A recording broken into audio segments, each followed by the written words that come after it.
painful to understand how much of what you're doing isn't productive. So I'll give you an example. So I've done this a couple of times with classrooms full of students. Usually when I'm lecturing about career development, say, okay, how much time do you waste? So then I get the class to vote. How many of you waste 10 hours a day? It's like 10% of the kids will put up their hands. And it's interesting because I don't define what constitutes waste. I just ask the question. So they're diagnosing themselves, right? I'm not saying you're wasting 10 hours a day. I'm just asking. It's like, given your own attitude, how much time are you wasting? 10 hours a day. It's like 10% of the people put up their hands. Well, when you get to like 6 hours a day, 80% of the people put up their hands. So then we do the arithmetic. It's like, because I like doing arithmetic with people. People hate arithmetic, but I like doing it. It's like, okay, 6 hours a day. It's 42 hours a week. So let's call that a work week, 40 hours a week. So that's a work week.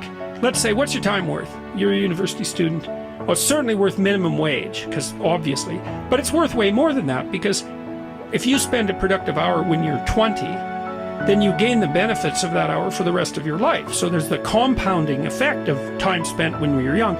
So I say, well, let's assume your time's worth $50 an hour, which I think is an underestimate, but whatever. Let's call it 50. We can call it 25, but we'll call it 50. That's $2,000 a week you're wasting. It's $100,000 a year. It's like, how much better would your life be if you weren't wasting $100,000 a year? It's like, what is that over 40 years? $4 million. It's like, you're rich. You don't even know it. Quit wasting time. By your own definition. It's like people shake their heads. Like, oh, I never thought about it that way. It's like, yeah, think about it that way. Don't waste your damn life.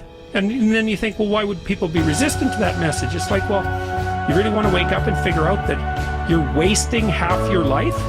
And you know, when people do that kind of wasting, they actually hate it.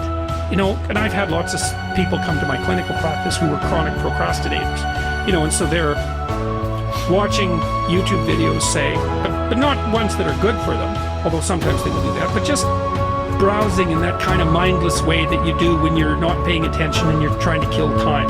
And people doing that, they feel bad, they get depressed, they feel anxious, they can't get away from it, they feel kind of quasi-addicted.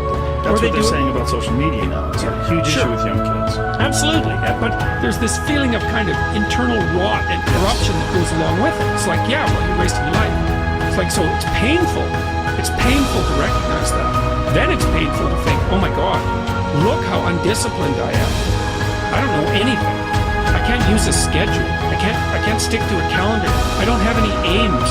I don't know anything about the world, right? And maybe there's a part of me that's bitter because I haven't got everything already, and I'd just like to say, to hell with it. That's the recognition of the Jungian shadow. It's like, that's what makes you vicious and untrustworthy. All of that. No one wants to look at that, and no bloody wonder. But hey, the alternative is worse.